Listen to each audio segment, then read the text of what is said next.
To me, the last group or like the last artist that really, or my favorite era of LA rap in recent memory was the Greedo, Draco, Shoreline takeover. That obviously, it ended kind of unceremoniously where obviously, Greedo gets locked up, which luckily he's out now. Shoreline breaks up way prematurely before they even put their first album out on Atlantic. So you never got to really see Atlantic fully be able to do their magic and push them and really get them into like, new spaces and stuff like that. And then with Draco, obviously he was locked up for a long ass time. And then once he finally got out, he got killed, which is a tragedy. But I mean, to me, that was like the moment where, and you know what was great about it too is that they all had such a fresh take on what LA hip hop could sound like, and it didn't sound derivative. It didn't sound like some weird old heads version of it or some shit. It was like, oh no, this is a perspective on LA rap that is young and new and doesn't give a shit about the old ways. I call that traffic rap, that subgenre of music where they tried to break away from G-Funk, break away from Mustard's ratchet sound. It's not about bitches shaking ass and gang banging and my blue flag on my red flag. It's about flocking and lean and designer shoes and jewelry and materialistic, superficial things like that. That's what traffic rap is. Yo, you can slide to it. No, listen. So like, why do you feel like that Drake and Draco like song didn't like go as big as here, right?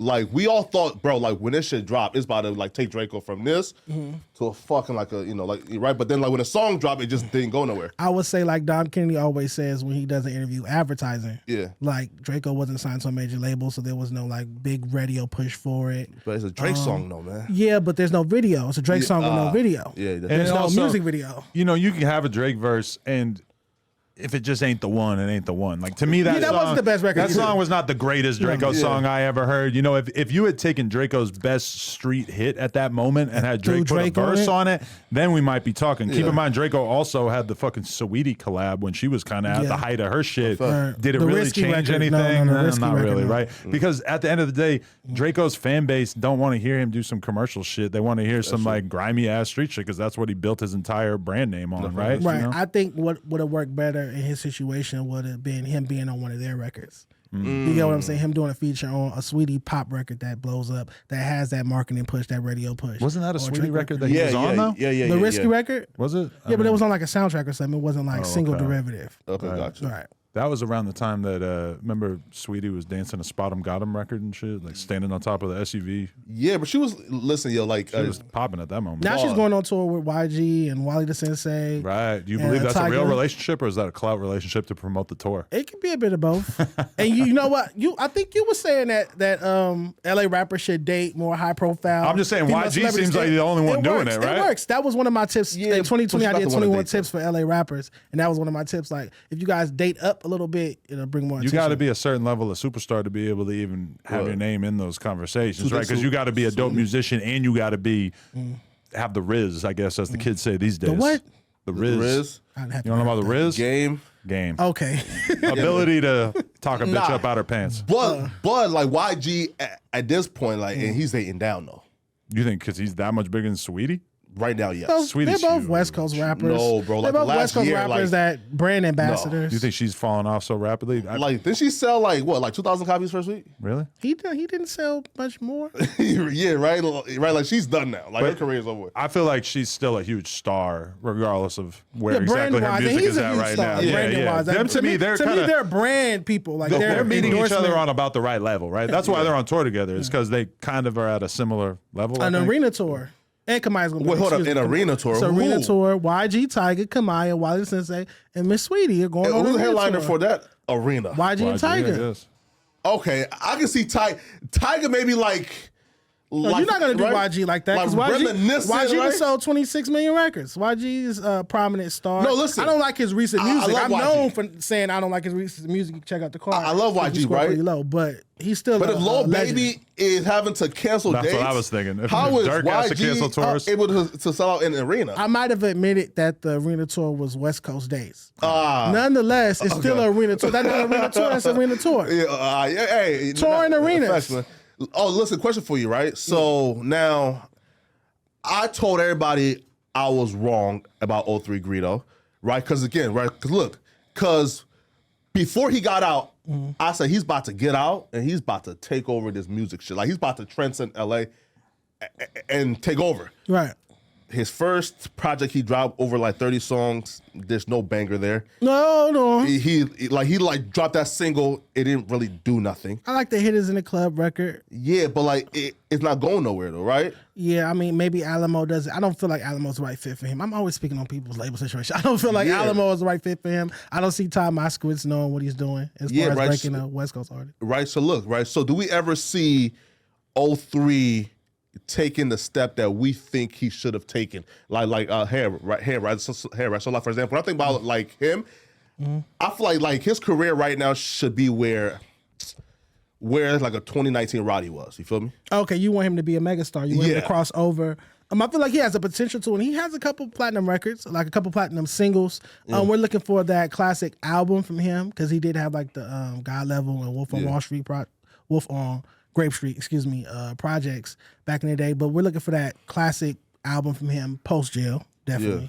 But we're also looking for like maybe some crossover singles. But O3 is one of those artists that you can't really control. He's going to do what he want to do. So yeah, because I'm sure the label might not have been excited about him dropping a 34-song project or whatever the fuck that thing was. There was a couple bangers on there. I like maybe 7 or 8 of the 30 something. No, I thought it was good. But to me, the way Greedo has always had popular records though is he just puts shit out, and then as time goes by, they just start to slowly accumulate fans, and they just become like fan favorites that people listen to over and over. Yeah. We haven't seen Greedo have like a rollout for a single that has been chosen. Oh, this is going to be the big new Greedo record. Right. And then they push it and they do a whole media spend behind it and it ends up taking off. No. Every time we see the label try to make something happen for Greedo, it doesn't feel like it hits the same way as the songs that he just sort of puts out there that end up going off. So I feel like he's still kind of getting his footing or whatever. I would like to see him put out a project that is, maybe a little bit shorter and more consumable and a little bit more of a focus on quality. But I feel like he'll probably 40, right? He'll probably do that this year. I like what it represents, though. I like that we have a West Coast artist that's not afraid to feed their fan base and show their fans that they care. Because I feel like a lot of artists, i.e. Dom Kennedy,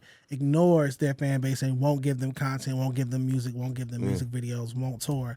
And Greedo's coming fresh out of jail like, no, I'm going to feed my fan base. This is who pays the bills. Yeah. For somebody it's too much, though. For somebody like me, it's just kind of like amazing, and I'm just in shock to even see Greedo walking around, even able to do his thing. Because I thought, like in my head, I had adjusted myself to thinking that it was probably another 10 years before we were even going to be able to see him out here. Yeah, it was a shocker, definitely. But I'm happy to have him on this report card. I was happy to grade him. He got a 93. Now that was one of our highest grades. I respect it. Yeah. For sure. Blxst, what's Blxst's score? You gave Blxst Blxst got a 75. No, 80. C+. Yeah. That's Blxst? Blxst is cool. That's a C+ to me. Blxst, he lacks emotion. He lacks, I want to hear some excitement from Blxst. I want to hear him sad. I want to hear him angry. I want to hear him happy. I want to hear him joyful. I feel like he's always right here. To me, Blxst is huge. He's got everything. He's got all the pieces that he needs to be a superstar. I do see his engagement and his numbers are very, very impressive. Yeah. But he's definitely, if I was going to pick a LA artist on this card to really like be huge within a couple years, he probably would be my pick along with Greedo. Grammy nominated, BET Award nominated. However, I just feel like his music could use some more soul, some more umph, and evoke more emotion. What's more strong than emotion and passion? I need to listen to more of his projects, but I feel like stuff. Blxst, like for example, like if he like would have played it right towards like the end of like 2022, mid 2022, he probably would have been like huge right now, right? But like I feel like Blxst had this like huge like this huge like upswing. Then it's kind of like it plateaued now. He stopped dropping music with Bino. The thing with him that, at least from the LA perspective, that we was fucking with was Blxst and Bino, like Casey and JoJo. Blxst and Bino, 6 tapes, 6 tape 1, 6 tape 2, but we never got 6 tape 3. By now they should be on 6 tape 5, 6. To me though, with somebody like Blxst, the come up is always or more likely going to be a gradual thing because he doesn't give crazy exciting interviews. He doesn't have some bombastic personality like Hollywood Unlocked is not writing fucking articles about Blxst. Yeah. He's just a really, really talented musician with a great voice. Yeah. So it's like it's going to be a slower come up as opposed to an artist that has more of the gimmicky shit to be able to attach themselves to, I think. So you said be patient. I would be patient with him for Blxst. He seems uncompromising. I feel like he's got that integrity that'll guide him well. Listen, right? Like I feel like Blxst is like Friday, right? Whereas like they will always get like huge looks, right? Like a feature. Yeah, right. But will their own shit like be as massive as their features? I don't think so, right? I don't like artists when artists go through that situation. I hope that's not the case because I just want him to step it up a little bit with his solo music, or get back with Bino and give us a 6 tape 3, 4, and 5. So how long does an artist need to go before, like, without dropping for you to decide that they no longer have a place on the report card? Because some of the artists on here, there's some people that I think like, oh, why aren't they on the list? And then I'm like, well, I mean, I guess they haven't dropped that much. Like AD was on the previous one, and then he's not on this one. No, AD was never on the LA Rap Report card. He was on the golden era LA Rap Report card. Oh, that shit, you threw him on the golden era. Yeah, because that's when that's when he came out, and that's what I associate him with. I associate him with the Nipsey Hussle, Dom Kennedy, KC Veggies, definitely Problem. Those are artists I associate AD with as an OG. And I say that respectfully. Shout out to him. Yeah. I feel like he was on the golden era angle for me. Yeah, no, this is for like the new up and coming or the ones like. But you still got RJ on there, and I think of him as being from AD's era, but right? he just dropped a hot project, one of the hottest projects last year, Ronnie Brown Jr. LP. True. So if you still leave your step in the game, then that to me AD has transitioned to media. Right. So